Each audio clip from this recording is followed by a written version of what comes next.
বন্ধুত্ব থেকে ভালোবাসা মানে এই ধরনের গল্পের সাথে তো আমরা সবাই কম বেশি পরিচিত, তাই না?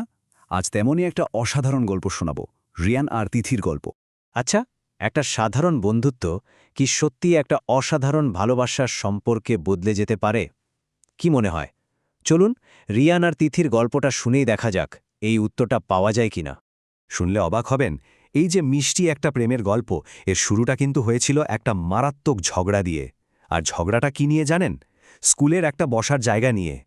তো গল্পের প্রধান চরিত্র দুজন, একজন তিথি, যে কিনা একদম প্রাণবন্ত, সারাক্ষণ হাসি খুশি থাকে, আর অন্যজন হল রিয়ান, তিথির ঠিক উল্টো, মানে একদম চুপচাপ নিজের জগতেই থাকতে ভালোবাসে। ঘটনাটা ক্লাস 7-এর প্রথম দিনের। একটা সামান্য বসার জায়গা নিয়ে দুজনের মধ্যে লেগে গেল কথা কাটাকাটি, আর সত্যি বলতে ওখান থেকেই কিন্তু তাদের সম্পর্কের প্রথম পাতাটা লেখা হলো। কেই বা জানতো বলুন, ওই ছোট্ট একটা ঝগড়াই একদিন তাদের জীবনটাকে এভাবে বদলে দেবে। শুরুটা যদিও ঝগড়া দিয়ে, কিন্তু তাদের মধ্যে বন্ধুত্ব হতে খুব বেশি দিন লাগেনি। আর স্কুলের ওই সময়গুলো, ওগুলোই ছিল তাদের বন্ধুত্বের সবচেয়ে সেরা দিন, একদম সোনালি অধ্যায় যাকে বলে। একসাথে টিফিন খাওয়া, ক্লাসের মধ্যে চুপি চুপি গল্প করা, পরীক্ষার আগে একসাথে বসে পড়া, এমন কোনো মুহূর্ত ছিল না যেখানে ওরা একজন আরেকজনের পাশে থাকত না। ওদের বন্ধুত্বটা ছিল একদম সহজ সরল, কিন্তু ভীষণ মজবুত। তিথি তো প্রায়ই রিয়ানকে এই কথাটা বলতো, আর রিয়ানের কাছে এটা ছিল একটা মিষ্টি অভিযোগের মতো, বুঝলেন তো? এই ছোট ছোট খুনসুটিগুলোই কিন্তু ওদের সম্পর্কটাকে আরও সুন্দর করে তুলেছিল। আর রিয়ান যে উত্তরটা দিত, সেটার মধ্যেই কিন্তু ওর মনের আসল কথাটা লুকিয়ে থাকত। তিথি ওর জীবনে ঠিক কতটা জুড়ে আছে তা ওই একটা কথাতেই পরিষ্কার হয়ে যেত। হয়তো ভালোবাসার প্রথম বীজটা অজান্তেই ওখানেই বোনা হয়ে গিয়েছিল। এরপর স্কুল জীবন যখন প্রায় শেষের দিকে, ওদের বন্ধুত্বটা একটা নতুন মোড় নিতে শুরু করে। অনুভূতিগুলো কেমন যেন বন্ধুত্ব আর ভালোবাসার মাঝখানে একটা লুকোচুরি খেলা শুরু করে দিয়েছিল। ব্যাপারটা এমন দাঁড়ালো যে তিথি অন্য কোনো ছেলের সাথে কথা বললেই রিয়ানের ভেতরটা কেমন ওল্টোপালট হয়ে যেত, একটা অদ্ভুত অস্বস্তি। এটা কি শুধুই বন্ধুকে হারানোর ভয় ছিল, নাকি এর পেছনে আরও গভীর কোনো অনুভূতি কাজ করছিল? একদিন তিথি মজা করেই রিয়ানকে জিজ্ঞেস করে বসল এই কথাটা। বাইরে থেকে রিয়ান উত্তরটা হয়তো ঠিকই দিয়েছিল, কিন্তু ওর ভেতরের পৃথিবীটা যেন একদম কেঁপে উঠেছিল। হাসি মুখের পেছনে ও ঠিকই বুঝতে পারছিল এই অনুভূতিটা আর শুধু বন্ধুত্বের মধ্যে আটকে নেই। স্কুল জীবন তো শেষ হলো, আর এরপর তাদের গল্পে এলো একটা নতুন অধ্যায়, আর সেই অধ্যায়ের নাম দূরত্ব। স্কুল শেষ, প্রতিদিনের দেখা সাক্ষাৎ বন্ধ, দুজনেই ভর্তি হলো আলাদা কলেজে, শুরু হলো নতুন জীবন। হ্যাঁ, রাতে ফোনে কথা হতো, মেসেজ চালাচালিও হতো, কিন্তু এত চেষ্টার পরেও কেন যেন একটা সূক্ষ্ম দূরত্ব তৈরি হচ্ছিল ওদের মধ্যে।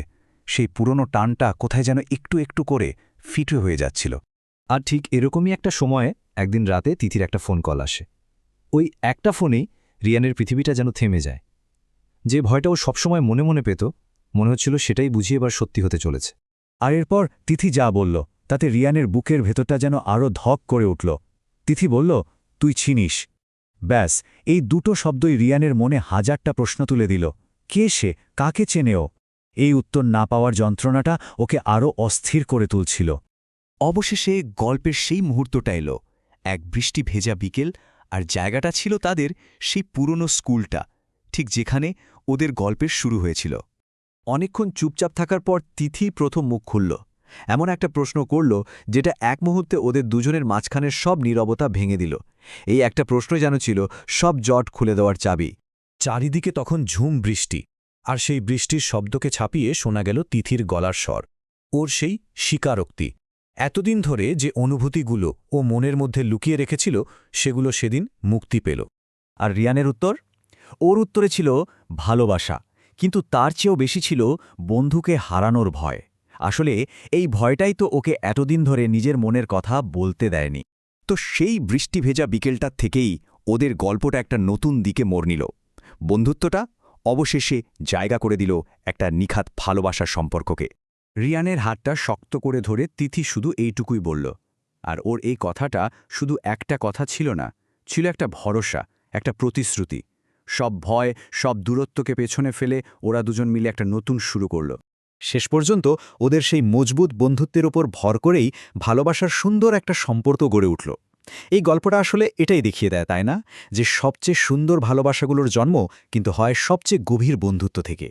এই পুরো গল্পটা থেকে আমরা কিন্তু একটা জিনিস শিখতে পারি, আর সেটা হলো সব ভালোবাসার শুরু কিন্তু আই লাভ ইউ বলে হয় না। কিছু কিছু ভালোবাসা শুরু হয় খুব সাধারণ, খুব ছোট্ট একটা প্রশ্ন দিয়ে, তুই ঠিক আছিস তো? কারণ ভালোবাসা মানে তো শুধু বড় বড় কথা নয়, তাই না?